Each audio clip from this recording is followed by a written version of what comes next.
বিসমিল্লাহির রহমানির রহিম। বিভিন্ন পর্যায়ের সরকারি কর্মকর্তা বৃন্দ এবং উপস্থিত সকল সম্মানিত উপস্থিতিবৃন্দ, আসসালামু আলাইকুম। আজকের এই ব্যতিক্রম ধর্মী এই অনুষ্ঠানে আপনারা এমন কিছু মানুষ আজকে এখানে একত্রিত হয়েছেন, কোনো বাধ্যবাধকতা ছাড়াই, মানুষ যাদেরকে সম্মান করে, জীবনের অনেক কঠিন মুহূর্তে যাদের কাছে দুটো ভালো উপদেশ বা সঠিক পরামর্শ মানুষ আশা করে এবং পেয়েও থাকে। আজকের এই অনুষ্ঠানে রয়েছেন ইসলাম ধর্মের ধর্মীয় ব্যক্তিত্ব, ইমাম, খতিব, মুয়াজ্জিম সাহেবগণ। উপস্থিত রয়েছেন একই সঙ্গে হিন্দু, বৌদ্ধ, খ্রিস্টান ধর্মের বিভিন্ন নেতৃত্ব, পুরোহিত, সেবায়েত, বিহার অধ্যক্ষ এবং উপাধ্যক্ষ। যে উদ্দেশ্যে আজ আমরা এখানে একত্রিত হয়েছি, ইতিমধ্যেই আপনারা সেটি দেখেছেন, সেটি জেনেছেন, সেটি আপনারা শুনেছেন। সমাজের বিভিন্ন শ্রেণী পেশার মানুষ যারা অর্থনৈতিকভাবে হয়তো বা অনেক ক্ষেত্রে পিছিয়ে রয়েছেন, তাদের জন্য একটি সম্মানী বা আর্থিক সহায়তা কিংবা কর্মসংস্থান সৃষ্টির মাধ্যমে আর্থিক বৈষম্য দূর করে আমরা সবাই মিলে একটু শান্তিতে, একটু ভালোভাবে থাকব। জাতীয় নির্বাচনের আগে আমরা জনগণের কাছে সেই রকমই প্রতিশ্রুতি দিয়েছিলাম। জনগণের রায়, আল্লাহর রহমতে বিএনপি সরকার গঠনের পর ভোটের কালই, নখ থেকে মোচনের আগেই আমরা আমাদের সকল প্রতিশ্রুতি ধারাবাহিকভাবে বাস্তবায়নের কাজ শুরু করেছি। আলহামদুলিল্লাহ, এর জন্য আমি আল্লাহর দরবারে লাখো শুকরিয়া আদায় করি। সম্মানিত উপস্থিতিবৃন্দ, আপনারা দেখেছেন অর্থনৈতিকভাবে পিছিয়ে পড়া নারী সমাজের জন্য আমরা ইতিমধ্যেই ফ্যামিলি কার্ড চালু করেছি। পর্যায়ক্রমিকভাবে এই কার্ড সারা বাংলাদেশে 4 কোটি পরিবারের নারী প্রধান তারা প্রত্যেকে ইনশাল্লাহ পাবেন। আগামী 14ই এপ্রিল তথা 1 বৈশাখ থেকে আমরা ইনশাল্লাহ ফার্মার্স কার্ড বা কৃষক কার্ডের পাইলট প্রজেক্ট চালু করব।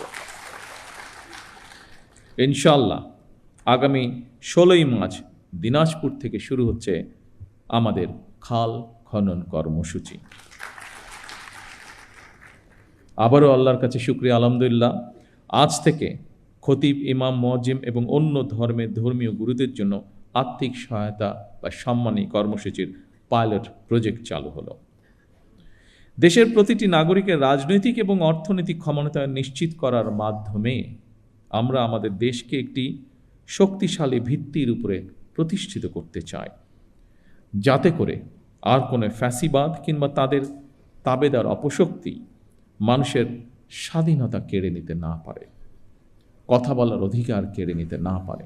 আজ এই মঞ্চ থেকেও এরকম একটি কথা বলা হয়েছে যে যারা ধর্মীয় গুরু আপনারা আছেন প্রত্যেকটি ধর্মের, তারা স্বাধীনভাবে যাতে কথা বলতে পারেন সেই বিষয়ে আলোকপাত হয়েছে আজকে এখানে। আমি সবসময় বিভিন্ন সময় আমার বক্তব্যে একটি কথা বলার চেষ্টা করেছি। আমি একজন রাজনৈতিক কর্মী হিসেবে দৃঢ়ভাবে বিশ্বাস করি যে দেশের নাগরিকদেরকে যদি দুর্বল করে রাখা হয় তাহলে রাষ্ট্র কখনোই শক্তিশালী হতে পারে না। এবং সেই জন্যই আমাদের ইচ্ছা, আমাদের দর্শন, আমাদের পরিকল্পনা বাংলাদেশের নাগরিকদেরকে আমরা রাজনৈতিক এবং অর্থনৈতিকভাবে ধীরে ধীরে শক্তিশালীভাবে গড়ে তুলতে চাই, যদি আমরা রাষ্ট্রকে শক্তিশালী করতে চাই। সম্মানিত উপস্থিতিবৃন্দ, ধর্ম, বর্ণ নির্বিশেষে প্রতিটি শ্রেণী পেশার মানুষ তথা প্রতিটি নাগরিকের আর্থিক সামাজিক নিরাপত্তা নিশ্চিত করার জন্য সরকার রাষ্ট্রীয় সামর্থ্যের সবটুকু দিয়ে চেষ্টা চালিয়ে যাচ্ছে এবং ইনশাল্লাহ চালিয়ে যাবে। তবে নাগরিক হিসাবে আমাদের প্রত্যেকের রাষ্ট্র এবং সমাজের প্রতি কিছু দায়িত্ববোধ অবশ্যই রয়েছে, যা সম্পর্কে আপনারা কম বেশি সকলেই নিজেরাও ধারণা রয়েছে। নাগরিক হিসেবে আমরা যদি যে যার অবস্থান থেকে রাষ্ট্র এবং সমাজের প্রতি যার যার সঠিক দায়িত্বটি পালন করি, আমি এই দেশের নাগরিক হিসাবে, একজন রাজনৈতিক কর্মী হিসাবে দৃঢ়ভাবে বিশ্বাস করি ইনশাআল্লাহ দ্রুততম সময়ের ভিতরে আমরা রাজনৈতিকভাবে এবং অর্থনৈতিকভাবে একটি সুন্দর স্বনির্ভর আমাদের প্রত্যাশিত বাংলাদেশ গড়ার কাজে এগিয়ে নিয়ে যেতে পারব। সম্মানিত ধর্মীয় নেতৃবৃন্দ, দুনিয়ার কল্যাণের পাশাপাশি আখিরাতের কল্যাণের জন্য প্রার্থনার কথা পবিত্র কোরআনে কারিমে উল্লেখ রয়েছে। ইহকালীন পরকালীন কল্যাণ বিষয়ক নির্দেশনা নিঃসন্দেহে অন্য ধর্মাবলম্বী ধর্মীয় বিধিবিধান অনুযায়ী নির্দেশিত রয়েছে। সুতরাং ধর্মীয় বিধিবিধানের আলোকেই আপনারা আপনাদের শিক্ষা, দীক্ষা ও যোগ্যতা এবং অভিজ্ঞতাকে কিভাবে আরও বেশি করে দেশ এবং জনগণের কল্যাণের প্রয়োগ করতে পারেন সেই চিন্তা এবং চেষ্টাও অব্যাহত রাখা অত্যন্ত জরুরি এই দেশের জন্য। অর্থনৈতিকভাবে সমৃদ্ধ রাষ্ট্র মানুষের জীবনে হয়তো আর্থিক স্বাচ্ছন্দ্য নিশ্চিত করে, কিন্তু ধৈর্য, সততা, কৃতজ্ঞতা বোধ, শ্রদ্ধা, আনুগত্য, সংহতি, সহনশীলতা, উদারতা, বন্ধুত্ব, বিনয়, দায় কিংবা দয়া, এই সমস্ত বৈশিষ্ট্যগুলো অর্জন ছাড়া একজন ব্যক্তি মানবিক গুণাবলী সম্পন্ন হয়ে উঠতে পারেন না। এই ধরনের মানবিক বৈশিষ্ট্যগুলো অর্জনের জন্য ধর্মীয়, সামাজিক, নৈতিক মূল্যবোধে উজ্জীবিত হওয়া অত্যন্ত জরুরি বলে আমি মনে করি। বিশেষ করে স্বৈরাচারের পতনের পর, বিতাড়িত হয়ে যাওয়ার পর এটি সমগ্র দেশে সকল শ্রেণী, সকল বয়সের মানুষের মধ্যে আরও বেশি প্রয়োজন। বিশেষ করে আগামী দিন যারা এই দেশকে নেতৃত্ব দেবে তাদের জন্য আরও বেশি প্রয়োজন। এই ধরনের মানবিক বৈশিষ্ট্যগুলো অর্জনের জন্য ধর্মীয়, রাজনৈতিক, সামাজিক, নৈতিক মূল্যবোধে উজ্জীবিত হওয়া অত্যন্ত জরুরি। রাষ্ট্র, সমাজ এবং প্রতিবেশ থেকে অর্জিত আচরণ থেকেই মানুষ তার শুদ্ধ জীবন এবং সুস্থ চিন্তার মানসিক নির্দেশনা পায়। পবিত্র হাদিসে বলা হয়েছে, যার আমানতদারি নেই, যার কাছে নিরাপত্তা নেই, সে প্রকৃত ঈমানদার নয়। যার ওয়াদা ঠিক নেই, তার কোনো ধর্মও নেই। প্রতিহিংসা এবং সহিংসতা মুক্ত একটি নিরাপদ সমাজ বিনির্মাণের ক্ষেত্রে ধর্মের এই উদার নৈতিক শিক্ষণীয় বিষয়গুলো অতুলনীয়। আমার বিশ্বাস, একটি নৈতিক সমৃদ্ধ মানব সমাজ গঠনের জন্য প্রতিটি ধর্মেই এ ধরনের ইতিবাচক বার্তা রয়েছে। একটি ধর্মীয়, সামাজিক, নৈতিক মূল্যবোধে সমৃদ্ধ মানবিক মানসিকতা তৈরির ক্ষেত্রে আপনাদের মতন ধর্মীয় জ্ঞানসম্পন্ন মানুষদের ভূমিকা অত্যন্ত গুরুত্বপূর্ণ। দেশে প্রায় 3.5 লক্ষ বা তার কিছু বেশি মসজিদ রয়েছে। এর বাইরে অন্যান্য ধর্মীয় প্রতিষ্ঠানগুলোও রয়েছে। আমরা সারা দেশে মসজিদ এবং এই ধর্মীয় প্রতিষ্ঠানগুলোর ধর্মীয়, সামাজিক এবং নৈতিক শিক্ষা কার্যক্রমের কেন্দ্রবিন্দুতে পরিণত করতে চাই। স্বাধীনতার ঘোষক শহীদ রাষ্ট্রপতি জিয়াউর রহমান সরকারের সময় দেশে প্রথমবারের মতন ইমাম প্রশিক্ষণ একাডেমি চালু হয়েছিল 1993 সালে, যা এখানে আমাদের আজকের একজন আলোচক উল্লেখ করে গিয়েছেন। 1993 সালে বেগম খালেদা জিয়া সরকারের সময় মসজিদ ভিত্তিক শিশু এবং গণশিক্ষা কার্যক্রম চালু হয়েছিল। বর্তমান সরকারও ইমাম মুয়াজ্জিম সাহেবদের জন্য একটি সহ অন্যান্য ধর্মগুরুদের জন্য একটি নির্দিষ্ট হারে সম্মানী ভাতা প্রদানের পাশাপাশি আপনাদেরকে আরও যোগ্যতরভাবে নেতৃত্ব দেওয়ার জন্য আরও কীভাবে রাষ্ট্রীয় উন্নয়নে আপনাদের প্রতিভাকে ব্যবহার করা যায় সেই পরিকল্পনাও গ্রহণ করার কাজে হাত দিয়েছে।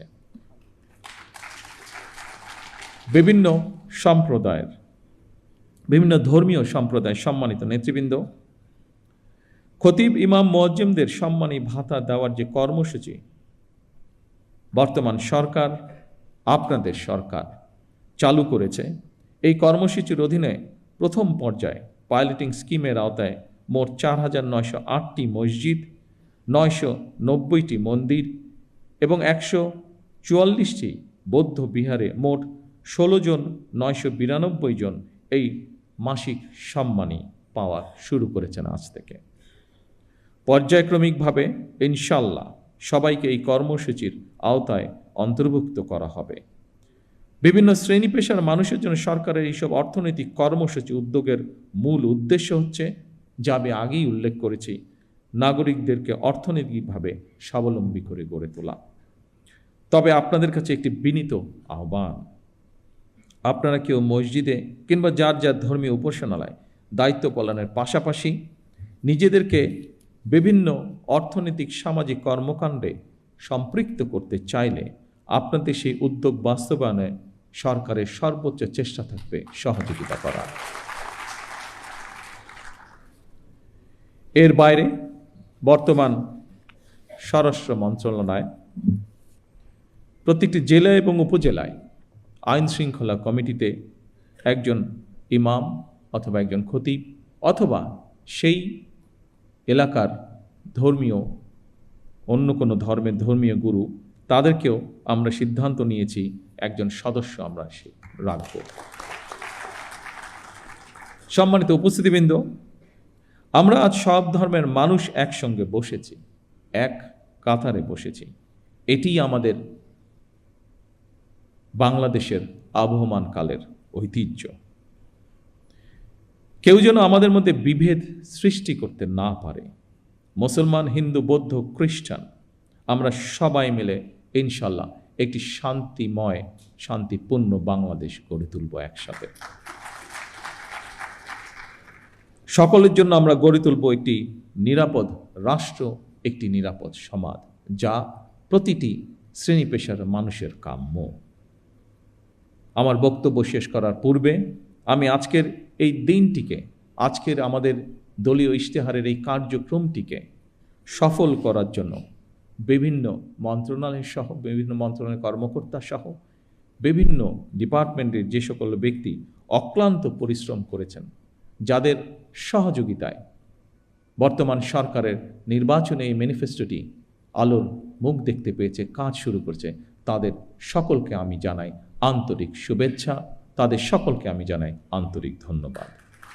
পরিশেষে আসুন আবারও আমরা আজকের এই অনুষ্ঠানের মাধ্যমে শপথ গ্রহণ করি, আমাদের এই প্রিয় বাংলাদেশকে আমরা একটি এমন দেশ হিসেবে গড়ে তুলব যেখানে আমরা সকলে, প্রতিটি ধর্মের মানুষ, প্রতিটি শ্রেণী পেশার মানুষ, আমরা শান্তিতে বসবাস করতে পারি। সকলকে একসাথে নিয়ে আমরা যাতে দেশকে গড়ে তুলতে পারি, এই হোক আমাদের শপথ, এই হোক আমাদের প্রত্যাশা। সকলে ইনশাল্লাহ ভালো থাকবেন, সকলে ইনশাল্লাহ সুস্থ থাকবেন। আল্লাহ হাফেজ। বাংলাদেশ জিন্দাবাদ।